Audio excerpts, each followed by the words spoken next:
wabarakatuh. Mohon maaf jika suara saya tergetar ya Bapak Ibu ya. Alhamdulillah bisa ketemu lagi dengan Bapak Ibu semuanya dan terlihat sehat dan bahagia. Alhamdulillahirabbil alamin. Puji syukur kehadirat Allah Subhanahu wa taala.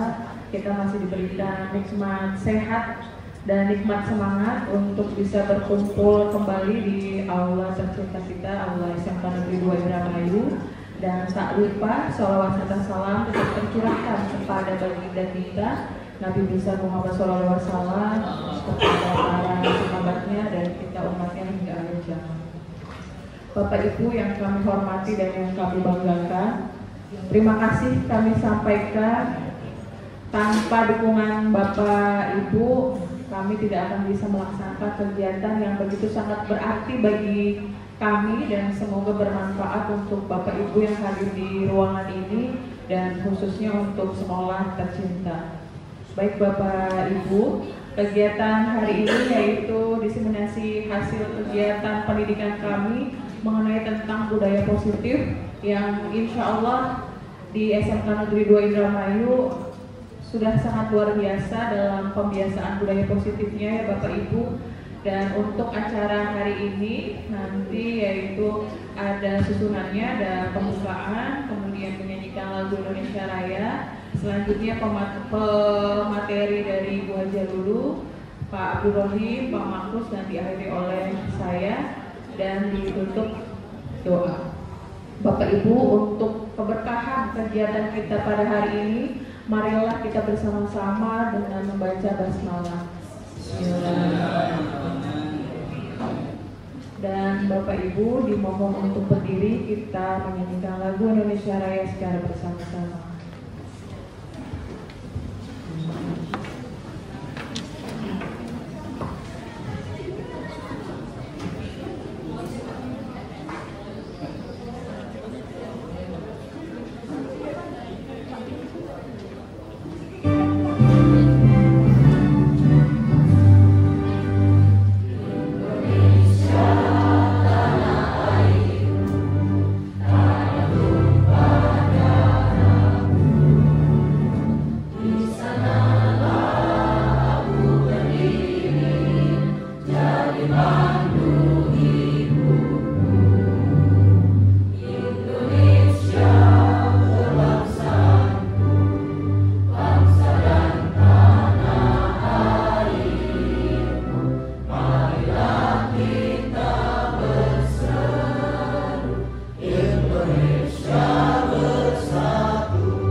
Baik, terima kasih. Assalamualaikum warahmatullahi wabarakatuh.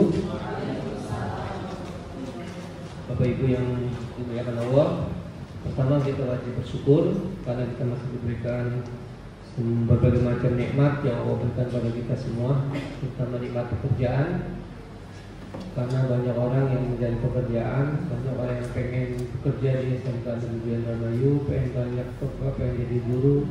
Kita yang diberi kesempatan itu. Oleh karena itu kita wajib bersyukur terhadap semua nikmat yang Allah berikan kepada kita semua.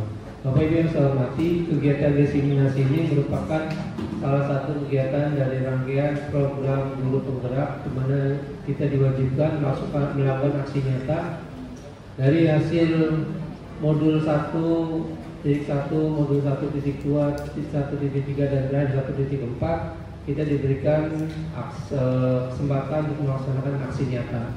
Aksi nyata ini di sini berupa diseminasi. Kami memberikan sedikit materi tentang keilmuan di CGP sehingga memberikan dampak yang positif kepada SMK Negeri 2 Indramayu. Di sini tentang pembiasaan disiplin positif, sehingga kita akan belajar bagaimana itu namanya segitiga restitusi, bagaimana 5 fungsi kontrol sebagai guru dan lain sebagainya, tentang teori motivasi, tentang disiplin yang positif itu seperti apa. Nanti kita akan mendapatkan ilmu yang sangat berharga itu. Itu saja yang dapat saya sampaikan, dan selamat kepada Pak CGP dari SMK Negeri 2 Indramayu dan Bapak Ibu yang ada di sini bisa menyimak, mendapatkan ilmu yang sangat berharga untuk kepentingan kita sebagai guru, karena kita adalah guru yang profesional. Demikian dari kami. Wabillahi taufiq wal hidayah. Wassalamualaikum warahmatullahi wabarakatuh. Waalaikumsalam warahmatullahi wabarakatuh. Terima kasih Pak Mahfuz atas sambutannya. Bapak Ibu, sebelum mengawali materi kita pada hari ini, ada terima kasih Pak Raffi. Masih lagi mikir. Bikin pusing ya Pak. Bagi saya yang kurang jelas atau connect, terima kasih, tapi begitu sangat menghibur Pak Rohim. Baik Bapak Ibu yang kami hormati dan kami banggakan, langsung saja kami memaparkan materi tentang budaya positif yang akan disampaikan oleh Bu Hajah Lulu Baryanti. Kepada Bu Hajah Lulu dipersilakan. Bismillahirrahmanirrahim. Assalamualaikum warahmatullahi wabarakatuh. Terima kasih kepada Ibu Destia atas kesempatannya, dan terima kasih juga kepada Bapak Ibu semuanya yang sudah berkenan untuk hadir dan berkenan untuk menjadi partisipan bagi kegiatan kami di pendidikan guru penggerak ini ya Bapak Ibu ya. Terima kasih sudah meluangkan waktunya juga. Baik, ini adalah salah satu tugas dari calon guru penggerak, yaitu modul 1.4 tentang budaya positif, dan kami harus mempraktekkan aksi nyatanya, yaitu dengan membagikan pemahaman tentang apa itu budaya positif kepada rekan-rekan guru maupun staf tata usaha yang ada di sekolah di mana CGP itu berada. Baik Bapak Ibu, ini sudah ngantuknya sudah buyar ya? Iya, tadi kan baru ada apa namanya ice breaking ya? Saya ngantuk Bu. Oke. Atau malah tambah pusing ini? Iya, karena apa namanya itu tadi banyak ini ya, clue-cluenya gitu ya. Baik Bapak Ibu, ini tujuan pembelajaran, yaitu CGP dapat menyampaikan pembelajaran dari penerapan konsep inti dari modul budaya positif serta pemahaman mereka mengenai konsep-konsep inti dalam modul budaya positif.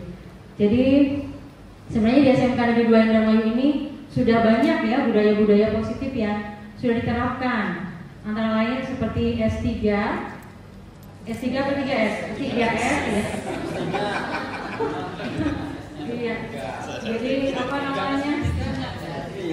Ya kita juga punya S3 gitu ya, nggak apa-apa, kan sama aja, cuma tinggal apa beda tempatnya, 3 di awal sama 3 di akhir gitu. Itu 3S, itu juga salah satu budaya positif bisa juga, yaitu salam, sapa, dan senyum. Kemudian juga ada yang tiap hari Jumat itu juga beberapa budaya positif juga di situ, yaitu ada jumsi, kemudian juga ada senam bersama, lalu ada ibadah duha bersama itu juga salah satu budaya positif yang sudah diterapkan di sekolah kita.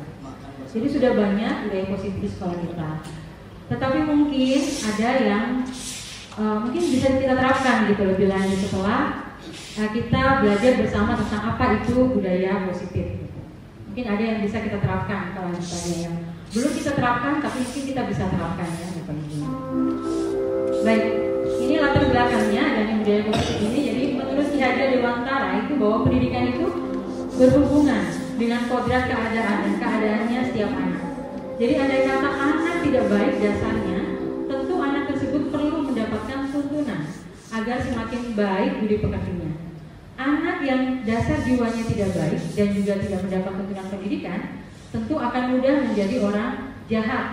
Anak yang sudah baik dasarnya juga masih memerlukan tuntunan. Tidak saja dengan tuntunan itu ia akan mendapatkan kecerdasan yang lebih tinggi dan luas, akan tetapi dengan adanya tuntunan itu ia dapat terlepas dari segala macam pengaruh jahat. Tidak sedikit anak-anak yang baik dasarnya, tetapi karena pengaruh-pengaruh keadaan yang buruk kemudian menjadi orang-orang yang jahat. Oh iya Bapak Ibu, mohon maaf saya menyampaikannya sambil duduk ya, karena keterbatasan gerak.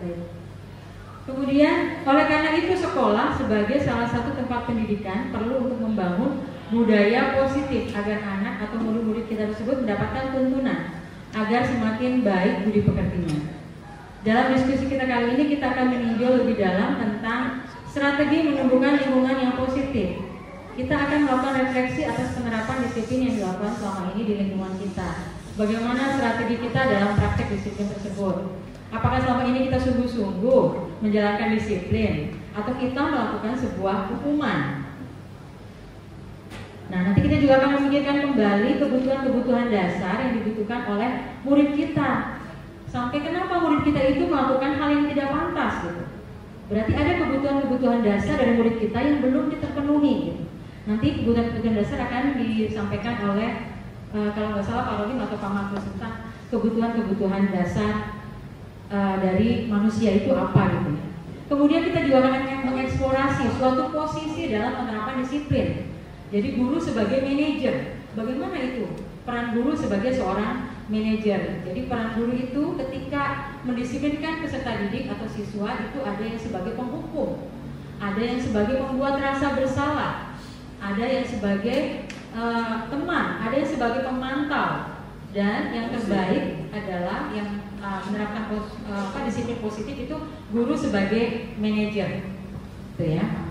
Di sini kita akan mendalami juga bagaimana pendekatan restitusi. Nanti akan disampaikan oleh Bu Destia tentang bagaimana itu pendekatan restitusi yang dapat menumbuhkan murid-murid yang bertanggung jawab, mandiri dan merdeka. Baik, ini adalah yang akan dipelajari tentang perubahan paradigma belajar, disiplin positif nilai kebajikan dan lain sebagainya. Itu yang akan dibahas nanti oleh Bapak dan Ibu yang akan melakukan diseminasi ini. Dan saya bagian yang pertama yaitu perubahan paradigma belajar dan disiplin positif dan nilai-nilai kebajikan. Baik, Bapak Ibu, sekarang ini sering digaungkan ya pembelajaran paradigma baru ya Bapak Ibu. Barangkali ada yang bisa memberikan tanggapannya apa itu pembelajaran dengan paradigma baru. Ada Bapak Ibu yang mungkin bisa menyampaikan pendapatnya apa itu pembelajaran paradigma baru? Jadi pembelajaran itu proses, Bu. Jadi dalam hal pembelajaran itu di dalam itu banyak proses sehingga bisa membentuk satu kata yaitu pembelajaran sehingga bisa menghasilkan. Nah, kemudian kalau paradigma baru itu satu cara atau metode supaya yang tadi itu bisa menjadi referensi agar dalam kegiatan pembelajaran tadi tumbuh lebih baik. Terima kasih. Baik, terima kasih Pak. Ya. Betul ya apa yang dikatakan oleh Pak Jabri. Jadi agar tumbuh baik gitu ya. Jadi paradigma baru ini ada pembelajaran yang diterapkan agar tumbuh baik. Ya, luar biasa Pak Jajan. Pembelajaran paradigma baru di sini adalah pembelajaran salah satunya adalah yang berpihak kepada murid dan itu adalah sesuatu yang baik gitu ya Bapak Ibu ya, pembelajaran yang berpihak kepada murid gitu. Dan di sini adalah pembelajaran yang berpihak kepada murid, salah satunya adalah pembelajaran yang berdiferensiasi gitu. Jadi kita mengakomodir kebutuhan dari murid-murid kita. Apa yang menjadi kebutuhan dari peserta didik kita itu untuk belajar itu apa? Apa yang menjadi motivasi mereka untuk belajar itu? Kemudian juga apa yang menjadi gaya belajar dari peserta didik kita? Gitu. Kita juga perlu tahu.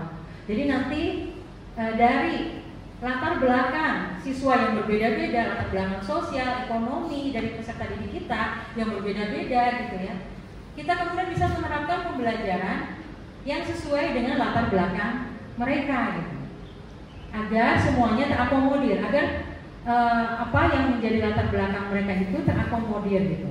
Itu namanya pendidikan inklusif, pendidikan yang mengedepankan kesetaraan, mengedepankan sesuai dengan latar belakang dari peserta didiknya itu. Gitu. Pembelajaran berdiferensiasi. Ada diferensiasi konten, diferensiasi produk, dan diferensiasi proses gitu. Itu pembelajaran pada rumah baru. Intinya adalah berpihak kepada murid gitu ya Bapak Ibu. Kita yang memutuskan. Nah itulah sebenarnya sejatinya dari suatu kontrol diri itu, bahwa kita yang menentukan, bukan orang lain yang menentukan. Kalau orang lain kemudian menghardik, membujuk, membentak, memberikan hadiah dan sebagainya, masalah kita membuka dan tidaknya itu adalah karena diri kita, kontrol diri kita, gitu. Kontrolnya diri kita. Gitu. Kalau kemudian kita membuka, itu bukan alasannya, dianya karena kasih hadiahnya lebih besar. Itu tidak bisa menjadikan alasan. Karena itu berarti bukan kita yang mengontrol, tapi orang lain yang mengontrol. Jadi ketika kemudian kita membuka atau menutup kepala tangan kita, itu adalah murni karena diri kita yang menginginkan itu, bukan karena orang lain, bujukan orang lain dan sebagainya. Itulah yang kita harapkan saat kita nanti menerapkan disiplin positif ini ya. Salah satu budaya positif adalah disiplin positif. Itu adalah bahwa siswa kita seharusnya mempunyai kontrol diri mereka, bukan karena hardikan kita, bukan karena pemberian hukuman kita. Kemudian siswa kita mau melakukan.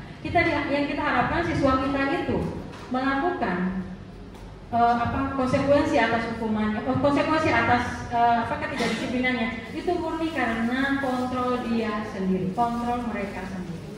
Karena mereka menyadari tentang kekeliruan atau kesalahan yang mereka buat. Baik, nah inilah kita akan lanjutkan dengan miskonsepsi tentang teori kontrol ini Bapak Ibu. Jadi ada ilusi, ada miskonsepsi tentang guru mengontrol murid gitu. Nah ini kalau kemudian murid melakukan apa yang diperintahkan oleh gurunya, itu sebenarnya kita tidak tahu bahwa murid itu melakukan karena takut pada ancaman kita, takut pada bujukan kita, nggak tahan dengan bujukan kita atau bagaimana gitu. Itu. Jadi kemudian guru punya power. Padahal sebetulnya siswa mungkin bisa jadi pengen menolak gitu. Tapi karena rasa takut itu akhirnya tertutupi. Itu ilusi guru mengontrol murid. Nah, padahal sebetulnya pemberian hadiah itu bisa jadi malah membuat siswa kita menjadi tidak mandiri ya Bapak Ibu. Gitu, karena tergantung pada hadiah gitu. Jadi ketika hadiah tidak diberikan, mereka tidak akan termotivasi lagi. Kemudian ilusi bahwa orang dewasa berhak memaksa. Ini juga miskonsepsi tentang teori kontrol. Nah, sekarang yang kita harus perbarui adalah bagaimana kita merubah paradigma stimulus respon kepada pendekatan teori kontrol. Jadi paradigma stimulus respon itu adalah suatu konsep dalam psikologi yang menjelaskan bagaimana perilaku seseorang itu dibentuk atau dipengaruhi oleh rangsangan. Jadi siswa kita itu berlaku karena adanya motivasi eksternal, motivasi dari luar, motivasi dari guru gitu. Yang kamu tuh nggak boleh kayak gitu, kamu tuh begini. Ada aturan-aturan dari guru yang kemudian itu berarti motivasi dari eksternal. Atau misalnya pemberian hadiah. Kalau kamu bisa menjawab pertanyaan ini, saya saya kasih es krim kayak gitu tuh. Nah itu namanya adalah motivasi eksternal. Nah nanti diharapkan bahwa peserta didik itu atau siswa kita itu melakukan kedisiplinannya itu berasal dari motivasi internal, itu yang diharapkan. Jadi nanti beralih ke teori kontrol. Jadi siswa sendiri yang mengontrol dirinya sendiri. Itulah yang dimaksud dengan disiplin yang positif. Nah, jadi seperti ini paradigmanya Bapak Ibu. Kalau stimulus respon atau yang menerapkan disiplin berdasarkan motivasi eksternal, berdasarkan dari luar, itu anggapannya bahwa realitas atau kebutuhan kita semua itu sama. Padahal belum tentu ya Bapak Ibu ya, kebutuhan siswa itu sama gitu.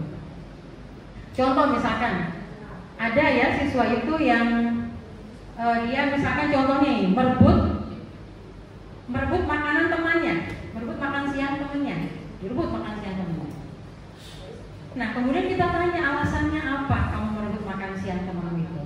Kemudian dijawab alasannya adalah karena saya tidak diberi makan, tidak diberi bekal oleh orang tua saya, tidak diberi bekal oleh orang tua saya. Berarti itu kurang kebutuhan apa? Kebutuhan bertahan hidup, kebutuhan survival. Anak itu berarti kekurangan kebutuhan hidup. Kemudian ditanya lagi, saya alasannya berbeda lagi. Oke, kamu kenapa alasannya? Alasannya saya mau senang aja ganggu teman-teman tuh. Kalau teman-teman sedih, teman-teman murung, marah-marah tuh saya senang.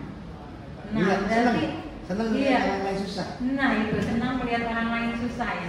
Itu berarti dia anak tersebut kekurangan kebutuhan apa? Kebutuhan kesenangan ya Bapak Ibu. Nah, itu. Jadi realitas kebutuhan murid kita itu berbeda-beda Bapak Ibu. Itu yang harus kita garis bawahi, yang harus kita betul-betul perhatikan itu.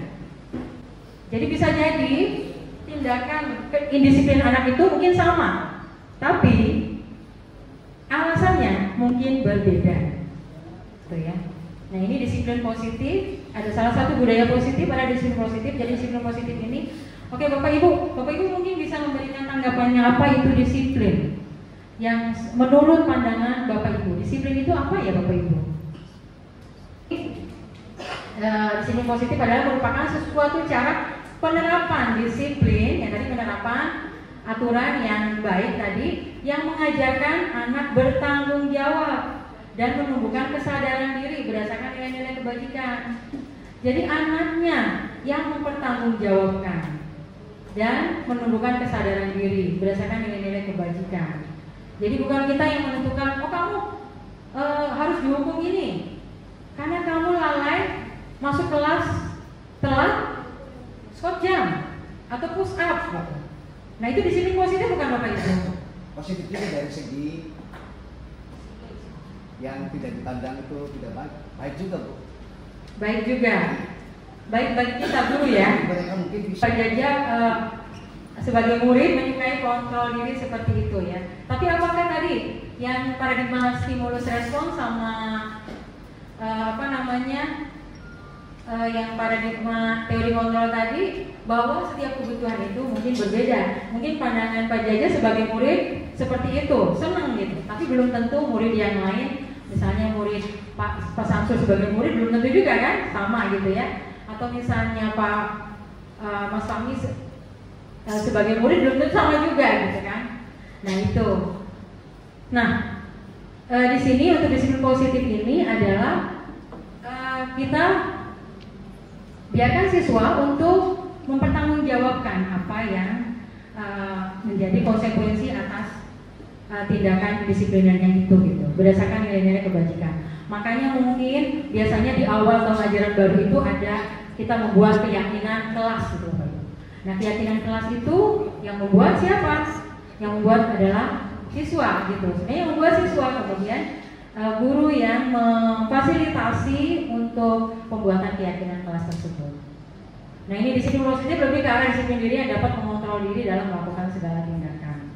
Disiplin diri dapat membuat murid memahami, menyadari berdasarkan motivasi internal Bapak Ibu, bukan akibat paksaan, pujian ataupun hukuman. Tadi kalau saya nyuruh siswanya, ayo squat jam atau push up, itu tuh berarti paksaan, pujian, hukuman, atau motivasi internal siswanya? Mungkin ini ya, tindakan kita adalah baik, oke, nanti ibu mungkin akan bicara ya, atau bapak mungkin akan bicara dengan kamu setelah selesai pembelajaran, mungkin itu. Ya, baru kemudian selesai pembelajaran kita baru memfasilitasi atau baru berbicara dengan murid yang disipliner tersebut gitu, tentang apa keyakinan kelas apa yang mereka telah langgar gitu. Nah kemudian apa alasannya, kita perlu tahu juga alasannya dan sebagainya. Nanti akan disampaikan oleh Bu Tasya tentang bagaimana penerapan restitusi, segitiga restitusi untuk menangani peserta didik yang melakukan kekeliruan atau kesalahan. Baik, ini adalah nilai-nilai kebajikan yang sebaiknya diterapkan di Indonesia. Jadi banyak nilai-nilai kebajikan itu ya, setiap negara punya nilai-nilai kebajikan masing-masing. Nah untuk di Indonesia, terutama di institusi pendidikan, maka nilai-nilai kebajikan ini mungkin bisa menjadikan acuan kita, gitu ya, yaitu yang ada dalam profil pelajar Pancasila. Baik, kemudian selanjutnya adalah untuk bagian yang ketiga dan keempat akan disampaikan oleh Bapak Abrohim. Kepada Bapak Abrohim kami persilakan. Ya, terima kasih. Terima kasih atas waktunya.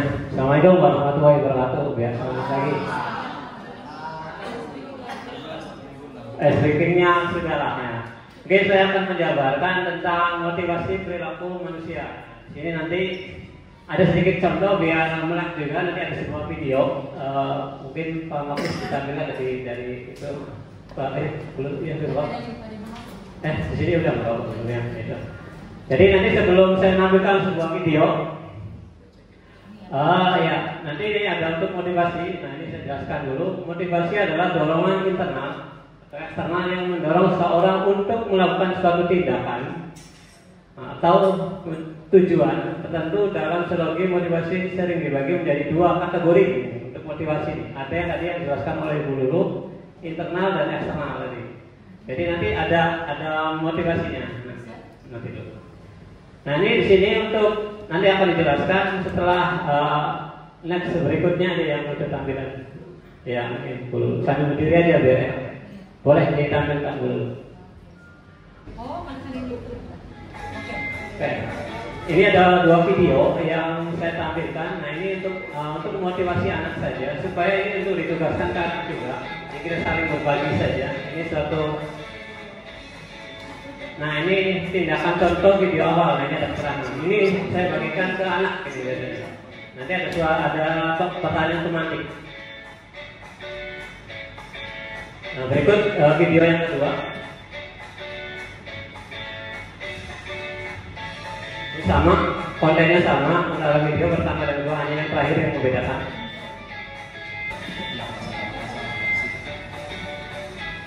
Baik, ini ada dua video kategori. Nah ini biasa saya gunakan ini untuk budaya positif juga untuk nilai tadi.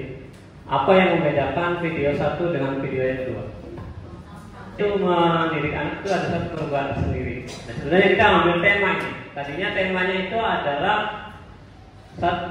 tujuan yang sama tanpa mengurangi nilai tujuan itu sebenarnya. Jadi contoh. Dalam video yang pertama itu saya mau melakukan tindakan ke lab informatika. Nah, video yang keduanya sama ke lab informatika, cuma di sana ada nilai plusnya. Nilai plusnya itu ketika ada sampah yang sama tujuannya. Nah kita itu mendidik nilai positif ke anak itu gimana caranya kita tanpa mengurangi, istilah sama-sama tujuannya. Dan tujuan dari kita mau mengajar itu ada sampah di sampingnya tanpa mengurangi, kalian tinggal ambil dan buang tempat sampah. Itu tujuan awalnya. Nah sebenarnya dari tujuan sana kita itu bisa memanfaatkan pertanyaan pemantiknya. Apa yang nanti akan didapat selain kita membantu untuk membersihkan sampah tadi, kita juga bisa membantu nanti ada pertanyaan pemantik untuk ke siswa kita. Sebenarnya seperti itu. Nanti ada kaitannya dengan motivasi. Nah motivasi kita itu untuk apa? Nanti nanti saya tampilkan sebuah video tugas-tugas anak. Ya, sebenarnya tujuannya hanya sekedar satu, saya kasihkan tugas ke anak video seperti ini, dan anak pun sudah akan mempraktekkan praktek baiknya, seperti itu. Nah, jadi tadi ada uniknya adalah pertanyaannya membuang sampah, ya. Dan selain membuang sampah, apa lagi yang didapat? Adalah apa lagi yang didapat selain membuang sampah? Datang lebih awal. Datang lebih awal. Nah, dari sana sebenarnya kita juga di sana ada dalam tadi penjelasan Ibu Haji Lulu itu ada profil pelajar Pancasila. Kebetulan saya juga mengajar di profil pelajar Pancasila. Nah, di sana nanti ada video tentang kebersihan, tentang loyang dan sebagainya. Nah, di sana kita ketika membuang sampah itu kita tanpa disadari membuang sampah tadi itu kita sudah membantu membersihkan ruangan yang kotor. Bayangkan kalau kita ditindakan oleh anak-anak itu ada suatu budaya positif seperti tadi. Sama kita mau lewat ada sampah tinggal diambil dibuang. Tanpa mengurangi kita tindakan yang tadinya. Tujuannya tanpa mengurangi nilai tujuan tersebut. Oke. Nah di situ nanti saya ambil tugas dari anak yang di link itu aja. Yang banyak tugasnya dari anak itu sifat dari positif yang Google Drive. Iya, yang boleh dicun aja nggak apa-apa. Nah sebenarnya kita membuat konten sebenarnya anak ini cara buat karena ya bebas sebenarnya. Nah sebenarnya kita buat konten, jadi kita ada perubahan prakarsa di sana. Kita intinya adalah memanfaatkan teknologi. Ada salah satu video ya yang sedikit saya lucu juga ini untuk yang kontennya anak. Itu kan anak yang setiap kali itu selalu bermain game. Nah kita gimana caranya supaya kita dialihkan? Kalau kita dilarang anak main game itu semakin dia akan bermain game terus. Coba kita manfaatkan, dialihkan ke teknologinya. Ini tugas anak tanpa disadari. Ini anak membuat kreasi dari saya berikan contoh itu. Kita tanpa memberikan suatu tugasan ke anak, hanya memberi suatu contoh. Coba kalian buat prakarsa ini untuk budaya positif, ya. Jadi membuat konten intinya saya itu adalah dalam tugas ini membiasakan anak itu berbuat baik itu istilahnya dia berkreasi. Nah, ini tanpa diajari oleh kita intinya. Ya, saya hanya memberikan suatu contoh saja dan anak itu langsung membuat. Ternyata anak itu lebih senang terhadap ini. Salah satunya adalah tentang teknologinya. Nah sebenarnya ada salah satu anak yang senang ketika tidak ada gurunya dia main game. Nah gimana caranya kita dirubah paradigmanya? Jadi jangan terlalu banyak main gamenya, tapi banyak membuat konten-konten yang positif. Nah seperti ini sebenarnya banyak untuk video-video, termasuk video-video motivasi yang lainnya. Ini sebenarnya anak itu lebih banyak membuat kreatifnya lebih pandai daripada kita. Tadi yang kita itu baru sederhana. Kalau anak lebih pandai lagi.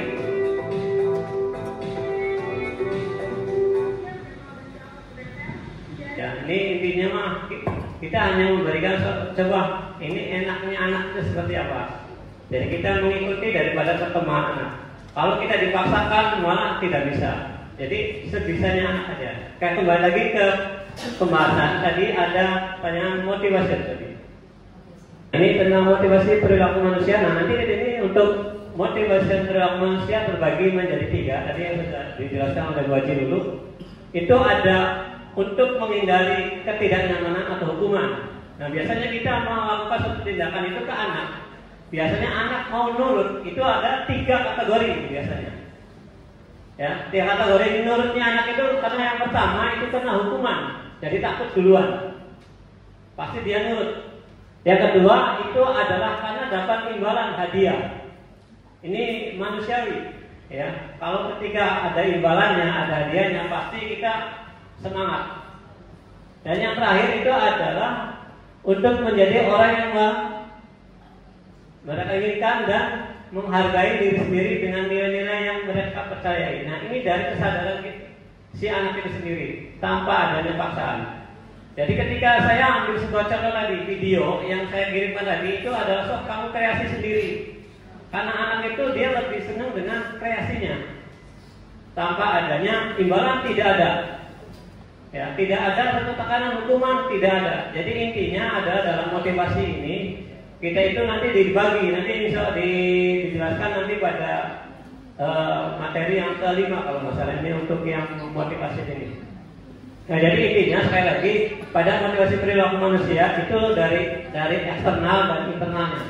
Nah, yang satu dan kedua itu masuk kategori eksternal karena tekanan tidak sesuai dengan hati nuraninya, melainkan ada satu bisa jadi imbalan ataupun tekanan. Itu baru nurut. Yang terakhir itu adalah dari hati dirinya sendiri, dari hati nurani. Ya, jadi itu penjelasan untuk motivasi perilaku manusia. Berikutnya, keyakinan sekolah dan kelas. Nah ini dalam pembahasan keyakinan sekolah dan kelas. Nah ini biasanya ketidaknyamanan anak itu kembali lagi dalam suatu pertanyaan. Ini untuk pertanyaan semantik. Apakah sama keyakinan kelas sama peraturan kelas? Ada yang bisa jawab? Apa Pak? Keyakinan kelas dan peraturan kelas. Keyakinan kelas. Ya lain Pak. Beda. Apa yang membedakan, Pak Jaja? Ustaz Jaja. Kalau keyakinan kelas itu merasa apa yang ada dalam aturan di kelas itu sudah diakui benar oleh siswa ataupun wali kelas. Sedangkan satu lagi apa Pak? Peraturan kelas itu yang harus diberlakukan dan harus dilakukan oleh kelas saja itu. Kelas itu saja. Kalau keyakinan kelas itu merasa dia semua kelas itu yakin benar. Jadi secara kelas. Terima kasih Pak. Ada lagi yang lain? Dibantu saja. Ya, ini untuk yang ibu-ibu yang cantik-cantik ini biar semangat tidak tidur lagi. Istri. Ini ada pertanyaan yang untuk ini ada untuk ibu-ibu. Ada yang bisa menjelaskan perbedaan antara keyakinan kelas dengan peraturan kelas? Ada yang bisa membedakan? Tadi ada masukan dari Sajaja, itu ada benar. Ada lagi?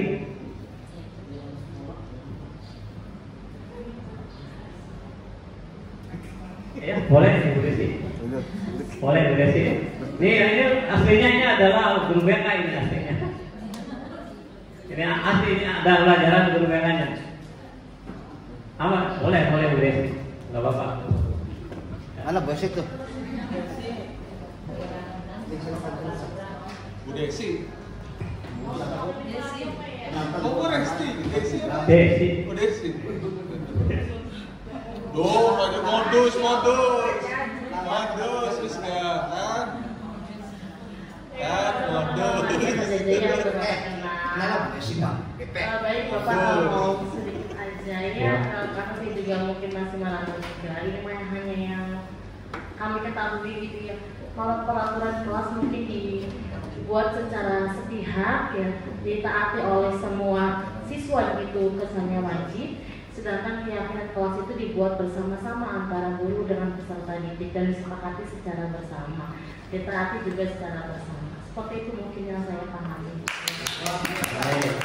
Oke. Ya, terima kasih Bu Desi.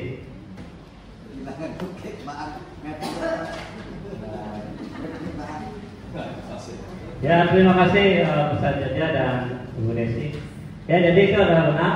Jadi identik daripada keyakinan kelas dan peraturan kelas. Nah, kalau peraturan itu aturan, ya, dan harus biasanya ada kata ditaati.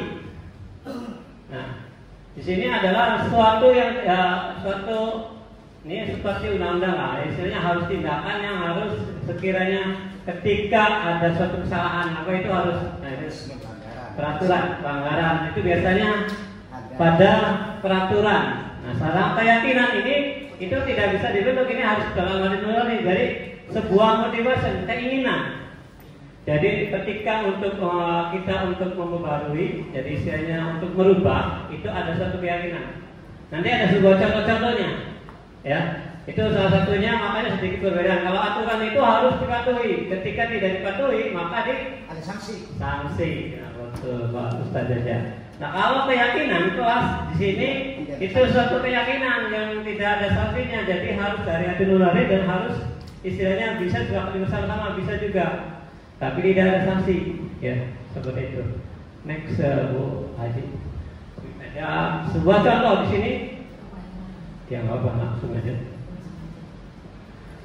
Nah ini keyakinan sekolah ataupun kelas.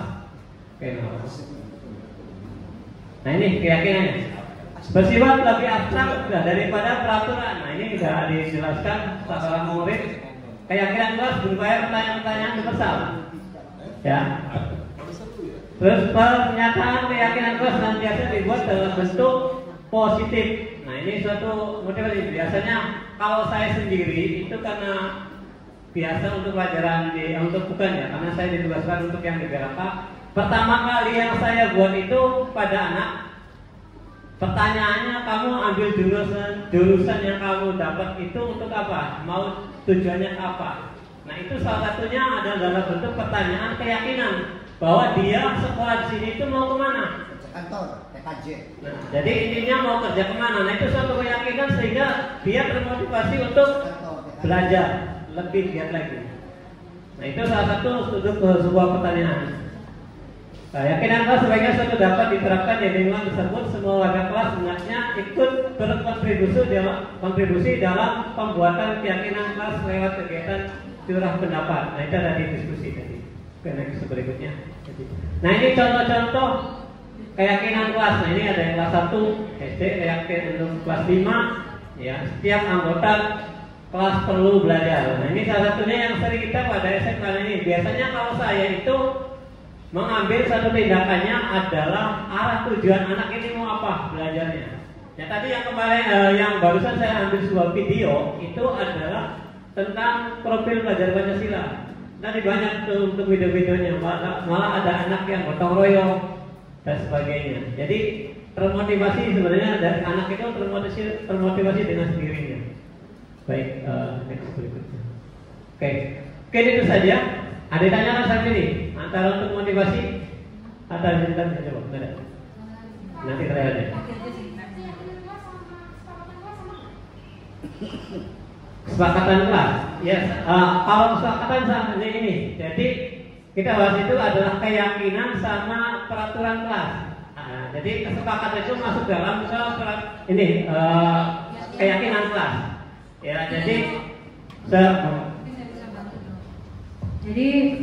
kesepakatan kelas dengan keyakinan kelas itu sebetulnya sama saja. Tetapi di sini apabila keyakinan kelas itu sudah disepakati, maka namanya adalah kesepakatan kelas. Jadi kalau belum disepakati itu namanya adalah keyakinan kelas. Dan memang sebaiknya adalah sudah disepakati, sudah ditandatangani oleh siswa. Jadi ketika kita membuat keyakinan kelas dengan curah pendapat tadi, jadi semuanya dari siswa, gitu kan? Berpendapat, kita hanya memfasilitasi saja membuat keyakinan kelasnya. Kemudian setelah jadi keyakinan kelas tersebut, lalu sebaiknya adalah siswa tanda tangan. Menandatangani itu, kemudian wali kelas juga menandatangani, orang tua siswa juga menandatangani. Nah, ketika sudah terjadi penandatangan itu, maka namanya adalah kesepakatan kelas. Itu sih, menurut saya. Saya ada tambahan? Baik. Terima kasih Pak Rofim atas paparannya dan video-video inspirasinya luar biasa. Memang begitu ya Bu Nining ya, kami juga sama menanyakan kepada pengajar praktik kami gitu ya. Mungkin di era kurikulum merdeka ini banyak sekali perubahan istilah-istilah baru ya. Kita istilah yang pertama aja belum maksimal menerapkan, ada istilah yang baru gitu ya. Tapi kesepakatan dan keyakinan insya Allah tujuannya sama, yaitu segala hal yang disepakati oleh murid dan kita guru, bahkan mungkin bisa ke orang tua ya Bu ya. Selanjutnya Bapak Ibu hebat semuanya, pemaparan yang akan disampaikan oleh Pak Makrus tentang kebutuhan dasar manusia dan 5 posisi kontrol kepada Pak Makrus dipersilakan. Oke, Assalamualaikum warahmatullahi wabarakatuh. Kira-kira menurut Bapak kebutuhan dasar manusia apa ya? Bu Evi, kira-kira itu banyak makan, terus apa lagi minum, terus tidur, terus piknik, terus rumah. Ternyata berbeda gitu ya. Saya dapatkan ilmu ini berbeda sama dengan teori Maslow. Dulu selama ini kita mengenal teori Maslow ya. Teori Maslow itu kan ada 5 gitu kan, hierarki gitu kan. Ada yang tentang, kita lihat. Jadi kebutuhan dasar manusia terutama siswa itu ada 5. Silakan Bu. Terus lanjut. Jadi semua manusia ini, jadi manusia, siswa terutama, ini kaitannya sama siswa. Siswa itu kebutuhan dasarnya ada 5. Yang pertama, mereka butuh untuk bertahan hidup atau survival. Yang kedua, mereka butuh kasih sayang dan rasa diterima. Love and belonging. Kayak Fitri aja. Love and belonging. Jangan kaget. Yang ketiga, kebutuhan akan kebebasan, freedom. Keempat, kesenangan atau fun. Dan yang kelima, penguasaan atau power. Kelima kebutuhan dasar ini harus disadari oleh semua guru, bahwa anak-anak itu membutuhkan 5 kebutuhan dasar. Yang pertama survival, kebertahan hidup, kasih sayang, bisa diterima, kemudian kebebasan, senang, dan penguasaan atau power. Next. Berikutnya, langsung saja. Next Bu. Nah, kita ke tadi kasus. Ada seorang guru wali kelas 10 LKPS 1 sedang bingung menghadapi muridnya yang bernama Tommy. Anak ini sering meminta bekal makan siang dengan paksa. Jika menghadapi situasi seperti ini, apa yang akan kita lakukan? Kira-kira apa? Dengan jawabannya, next Bu. Karena dia lapar, maka yang pertama itu adalah kebutuhan survival. Dia harus bertahan hidup. Sehingga si Tommy ini dia harus bertahan hidup kasusnya. Kemudian yang kasus yang kedua, ini adalah kebutuhan akan kasih sayang dengan kasih sayang dan rasa yang dia terima. Artinya apa? Dia merasa senang temannya jadi memperhatikan dia. Kemudian ketika dia melaporkan dirinya kepada guru dan gurunya memberitahu orang tuanya sehingga orang tuanya menjadi memperhatikan. Murid kita itu senang diperhatikan dan senang diterima. Duh, ganteng, kamu pintar banget dan sebagainya. Dirayu, diberikan pujian pada mereka. Itu merupakan kebutuhan dasar murid. Ya, berikutnya. Nah, yang kasus yang ketiga ada tentang kekuasaan juga. Berikutnya Bu. Kemudian akan kesenangan. Di dalam kurikulum Ki Hajar Dewantara, amalnya dan filosofi KD bahwa anak itu belajar itu dibawa senang. Jadi ketika belajar bawalah siswa dalam keadaan senang. Kebutuhan akan kesenangan, fun, bermain. Jadikan mereka itu bermain adalah belajar adalah bermain. Ternyata anak yang namanya anak tidak ada anak SMK saja. Mau SD, TK, SMP, SMK pun masih senang diajak bermain. Itu kebutuhan dasar manusia terutama siswa. Ajaklah kebutuhan akan kesenangan. Berikutnya Bu. Nah, ada penguasaan, freedom, kesenangan, terus kebebasan, penguasaan, survival, cinta dan diakui. Sekarang saya akan berbagi satu lagi tentang apa namanya restitusi. Kata-kata baru, restitusi menurut Bosen tahun 2004 menciptakan bagaimana kondisi murid bisa memperbaiki kesalahannya. Kita anggap semua murid ini pernah melakukan kesalahan, namanya juga siswa. Ya. Dan bagaimana cara memperbaiki kesalahan itu? Ada namanya restitusi. Bagaimana cara menanamkan disiplin pada murid. Pada bab ini, tadi di awal bagaimana tentang kedisiplinan positif, teori motivasi. Teori motivasi itu menggenggam tangan. Gimana caranya mereka bisa memaksa orang supaya membuka ini tapi nggak mau, tanpa ada dorongan dari diri sendiri nggak mau. Nah, di sini restitusi ini juga bagaimana memperbaiki kesalahan. Next Bu.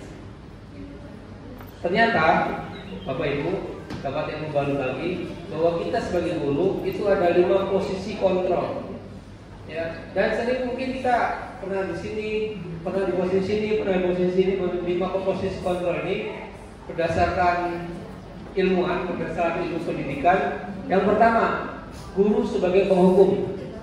Ketika ada murid yang datang telat, hei kamu datang telat terus, lari, penghukum. Ya, sering juga kita melaksanakan itu, sering. Ya, seperti ini yang kita lakukan.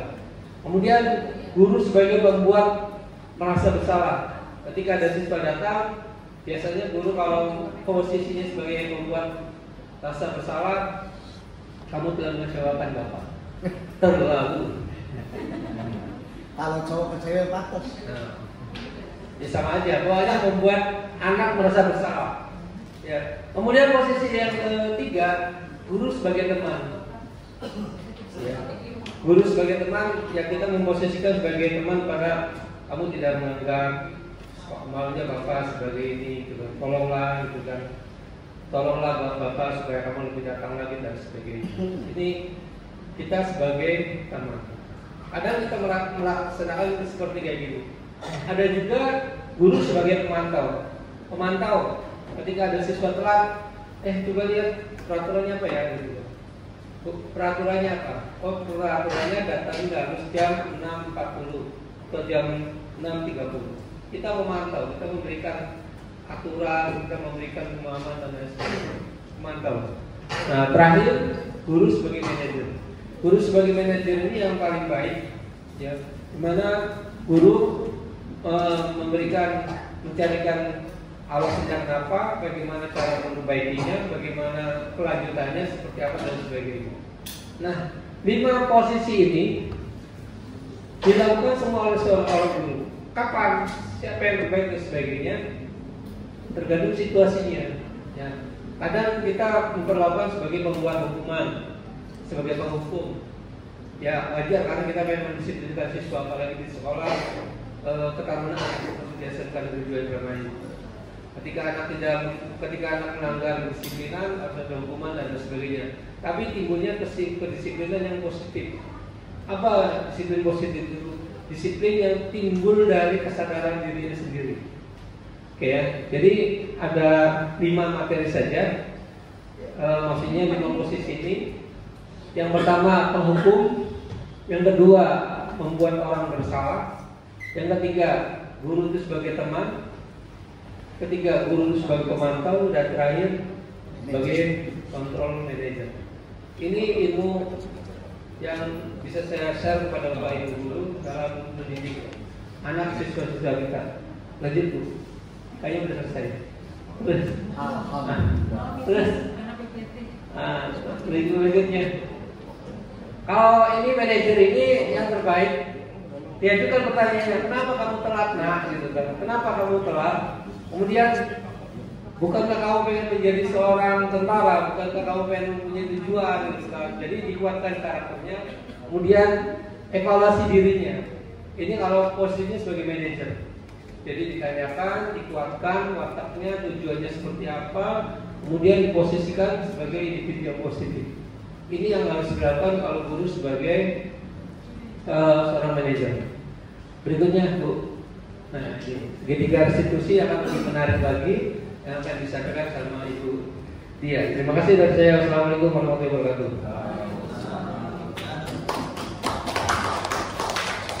Pak Jaja tahan dulu ya Pak. 1 poin lagi. Saya katakan sudah selesainya bagian Pak Mahfuz gitu ya Pak ya. Mohon. Ya kalau ada pertanyaan saya bertanya Pak Mahfuz. Ya, boleh ya Pak yang habis. Saya ya Pak sebentar Pak. Pertanyaan cuma satu. Tadi itu situasi dan kondisi yang mungkin bisa dilakukan salah satunya. Boleh ditahan dulu ya Pak Jaja ya. Mohon izin Bapak Ibu, terima kasih masih bertahan di tempat duduknya. Ini sangat luar biasa ya. Ibu Tia kok masih TGP-nya di SMK 2 gitu ya. Untuk saya sih alhamdulillah ya Bapak Ibu, dari balai besarnya masih nama SMK Negeri 2 Indramayu. Jadi mohon izin dan mohon berkenan, mungkin saya masih di sini dan alhamdulillah terima kasih ya, karena rezeki yang sangat berlimpah itu adalah mempunyai rekan dan lingkungan yang saling mensupport ya. Dengan dibuktikan Bapak Ibu yang luar biasa masih ada di depan kami sampai saat ini dan mungkin menunggu sampai selesai. Terima kasih banyak. kami lanjutkan ya Bapak Ibu ya. Rasanya deg-degan, sebenarnya malu juga, masih banyak yang senior, Pak Jaja mohon ampun ya, terutama yang seniornya kami ya, karena bagian materi saya itu tentang segitiga restitusi yang insya Allah Bapak Ibu luar biasa yang di depan saya ini sudah menerapkannya mungkin ya. Tapi mungkin karena posisi kami memang sedang di pendidikan guru penggerak. Bapak Ibu yang saya banggakan, segitiga restitusi yang tadi disampaikan oleh Pak Makus ya, pengertian restitusi itu sendiri bahwa ada 3 tahapan untuk memudahkan para guru serta kita di rumah sebagai orang tua anak-anak hebat kita ya Bapak Ibu ya, untuk melakukan proses menyiapkan anak untuk melakukan restitusi.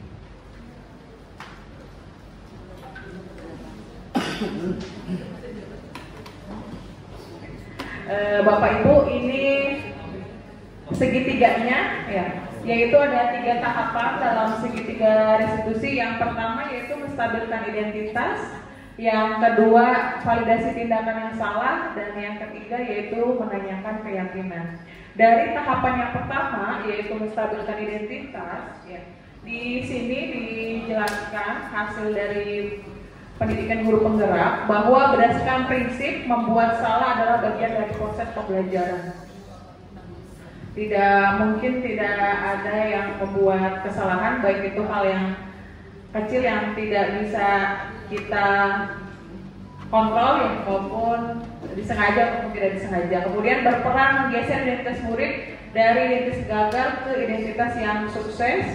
Dan yang ketiga, jangan mengkritik murid yang sedang mengalami identitas yang gagal, karena sudah merasa dirinya salah. Kamu salah gitu ya, kamu mah mohon maaf BODOH gitu ya, jadi udah salah gitu ya.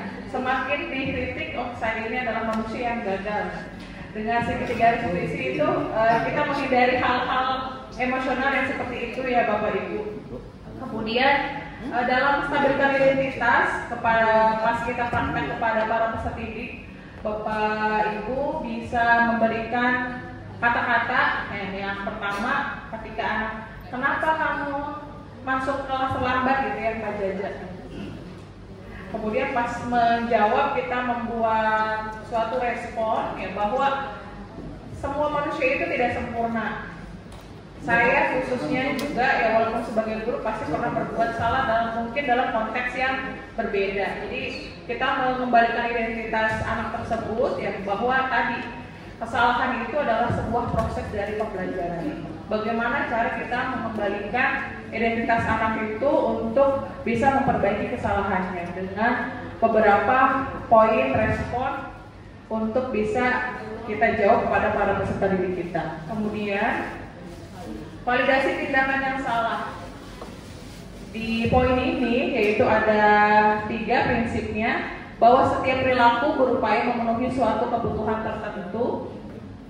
Guru atau orang tua akan bergeser dari pemikiran stimulus respon menjadi proaktif untuk memecahkan permasalahan atau kesalahan yang sudah dibuat oleh para peserta didik kita, dan mengenali dan mengakui kebutuhan murid atau anak ini dapat memperbaiki hubungan dengan murid atau anak tersebut.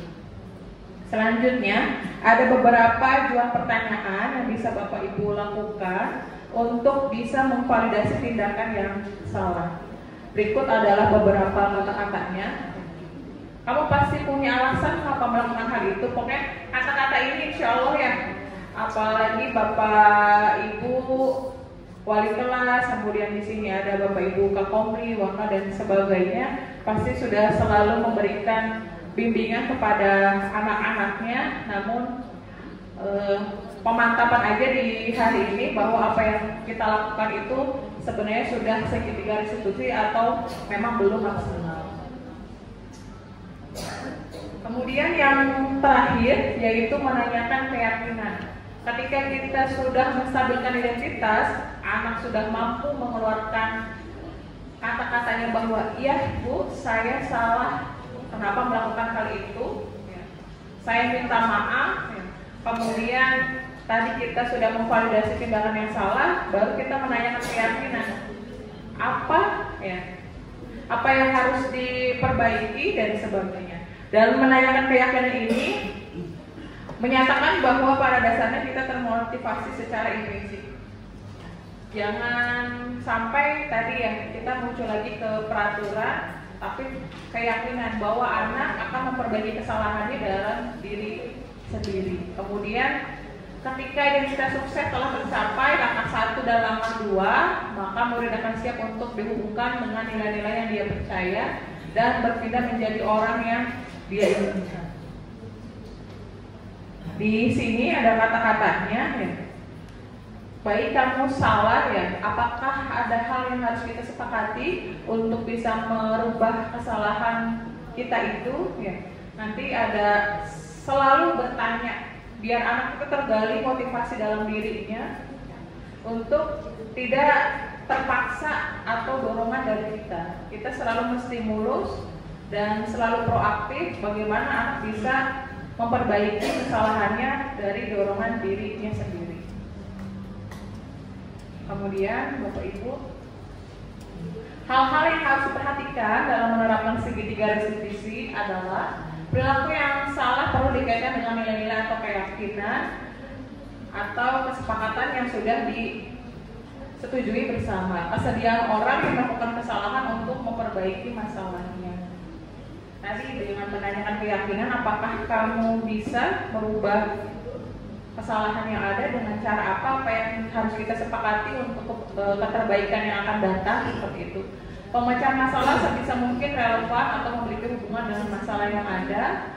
Perlu adanya suatu usaha perbaikan dari pihak yang berbuat kesalahan dan perlu didedikasikan waktu dari pihak yang berbuat kesalahan. Tanya kapan akan dimulai dan kapan diperbaiki masalah tersebut agar benar-benar kesalahan yang dibuat itu bisa terselesaikan dan diberikan solusi yang terbaiknya.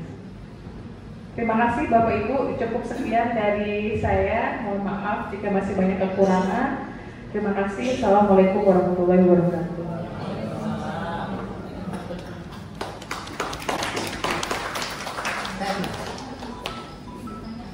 Boleh 10 menit ya Bapak Ibu, barangkali ada pesan atau respon-respon dari Bapak Ibu yang bisa didiskusikan, mohon kami minta waktunya sebelum penutup. Terima kasih. Dua pertanyaan barangkali Bapak Ibu narasumber yang di depan. Yang pertama, ini kalau dari segi positif atau negatifnya dan internal serta eksternalnya, setiap kali kita menegur anak atau mungkin kita tadi menasihati anak, kontrol tadi itu kalau dari segi agama, maaf ya, ada satu ayat mungkin la ikraha fiddin. Dalam agama itu tidak ada paksaan. Dalam hal ini kita membimbing anak, kalau konsep tadi dipakai itu ke anak dengan dipaksa, mungkin ada dua perubahan nanti. Mungkin ada yang bisa, ada yang tidak. Karena mungkin Bapak Ibu mungkin pernah alami punya anak masih kecil. Itu pada saat anak itu usia TK atau SD, adik nanti kalau puasa bisa satu hari anak nanti Bapak Ibu ngasih sepeda. Maaf ini, sama seperti anak kita. Kalau kalian bisa menjawab pertanyaan dari materi yang saya sampaikan benar semua atau baik, maka kamu akan saya kasih nilai 100. Motivasi seperti ini salah tidak dalam dunia pendidikan yang Bapak Ibu tadi saya sampaikan.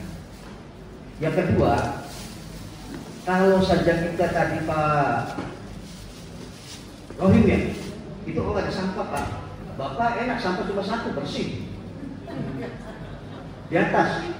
Maaf Pak, saya setiap hari itu kalau lewat dari kelas, maaf nih kelas belakang pacaran, ini ujung kelas ini sampai ke sana tuh ujung itu.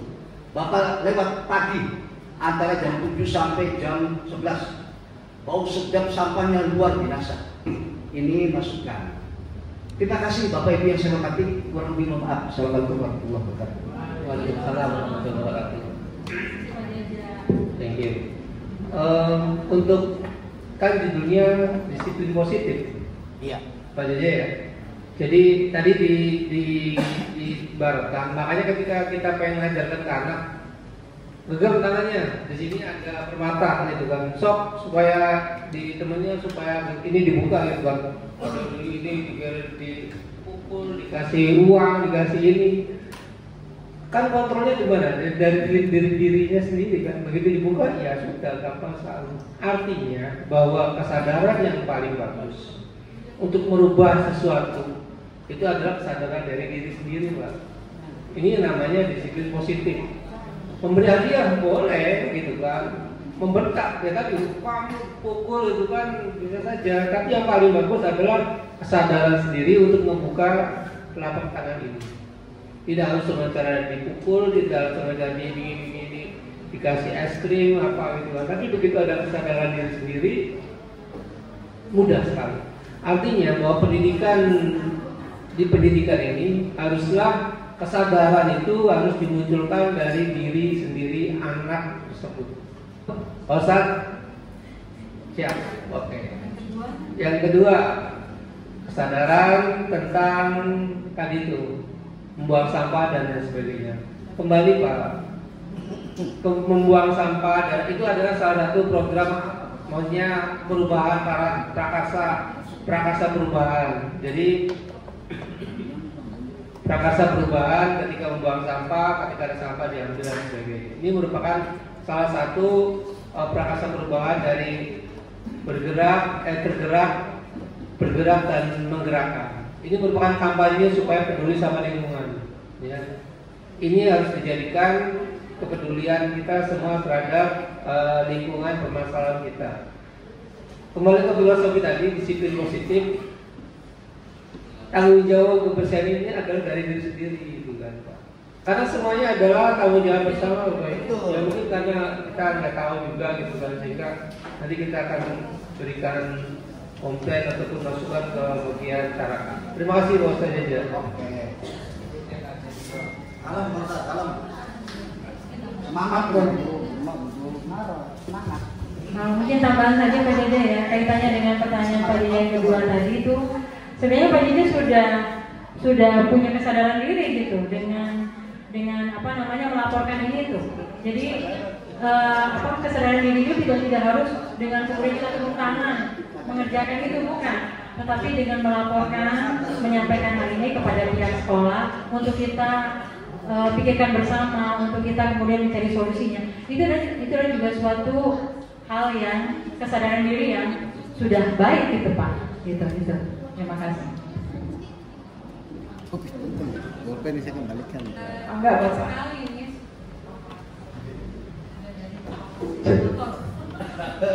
Assalamualaikum warahmatullahi wabarakatuh. Terima kasih atas kesempatannya Bapak Ibu CDP. Saya mau ngasih refleksi aja. Jadi bukan pertanyaannya. Ini sebuah refleksi apresiasi saya untuk Bapak Ibu calon guru penggerak angkatan 11 dari SMK Negeri Indramayu. Saya merasakan banyak hal luar biasa yang hari ini ditampilkan, ya, dan terutama kawan saya yang paling dekat. Ya, saya bersyukur dulu ngompor-ngomporin beliau, ayo CGP, dan sekarang kelihatan hasilnya gitu. Jadi Bapak Ibu, budaya positif itu betul tadi sudah dipaparkan bahwa bukan tidak harus kemudian yang namanya bergerak menggerakkan itu harus kita selalu turun tangan langsung, tidak. Terkait dengan tadi apa yang disampaikan oleh Pak Ustadz Jaja, saya teringat beberapa bulan yang lalu, ya kurang lebih 1 bulan kemarin, itu sempat viral juga ada sekelompok anak muda yang kemudian membersihkan sungai, kalau nggak salah di Cimahi ya, kemudian sampai diberikan bendungan sementara gitu untuk menjaga sampahnya tidak kemana-mana, sampai juga dengan dipasang CCTV di situ tadi. Jadi ya CCTV yang 24 jam dan sudah bikin MOU antara pemerintah setempat dengan kelompok pemuda tadi bahwa ketika nanti kami akan membersihkan sungai itu, maka suatu saat terpantau oleh kamera CCTV kami ada warga yang buang sampah di situ, maka kami berhak untuk mengembalikan sampah tadi ke rumah warga tersebut. Itu sampai MOU-nya seperti itu. Tapi kenyataannya apa? Kenyataannya nggak sampai seminggu penuh lagi. Artinya tadi sudah disampaikan oleh teman-teman, Pak Mahfuz terakhir tadi juga menyampaikan bahwa kesadaran dari diri itu jauh lebih penting, dan ini butuh proses yang tidak sebentar, ya, butuh proses yang sangat panjang. Jadi saya sudah sangat bahagia, saya sudah sangat senang ketika teman-teman di depan ini sudah punya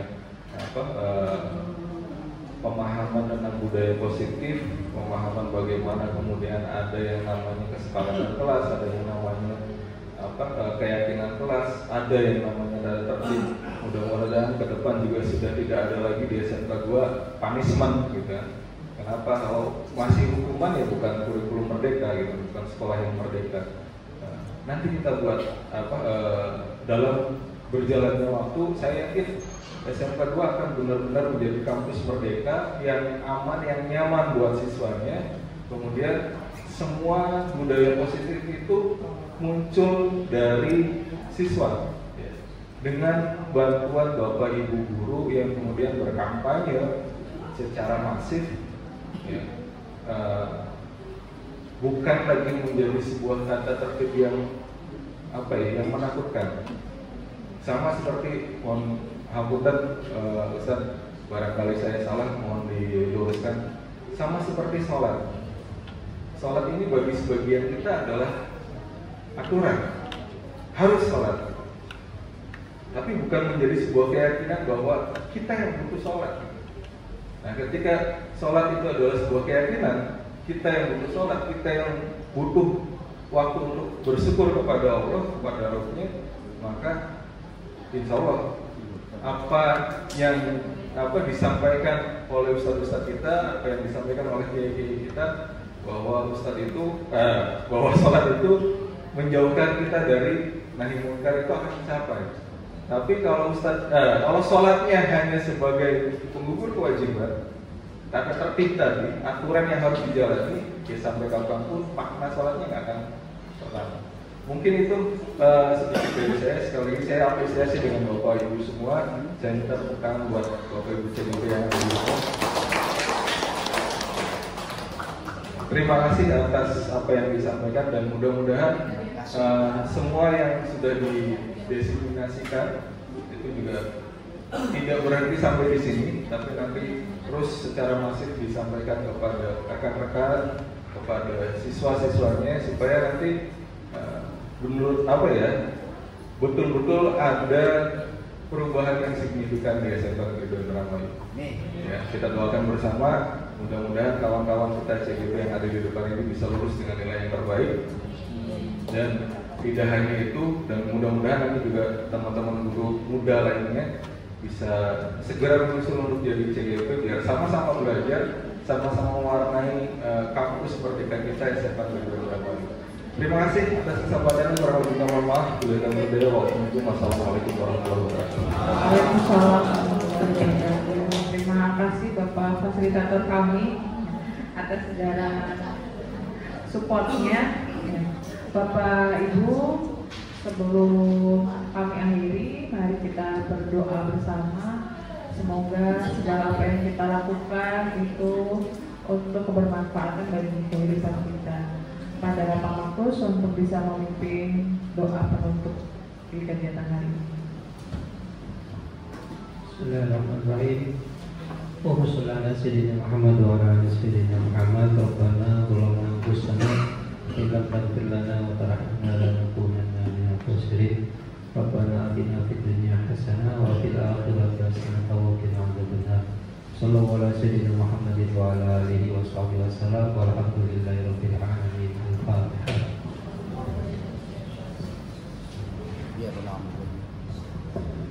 Bapak Ibu hebat semuanya, kami haturkan beribu-ribu terima kasih. Mohon maaf sudah mengganggu waktunya. Semoga kebermanfaatan ada pada diri kita dan lingkungan kita semuanya. Sebelum saya tutup, saya punya pantun Bapak Ibu. Pergi berkunjung ke rumah mantan. Di rumah mantan duduknya sehat. Saya ucapkan terima kasih untuk perhatian dan mohon maaf jika ada kesalahan. Kami akhiri Bapak Ibu. Wassalamualaikum warahmatullahi wabarakatuh.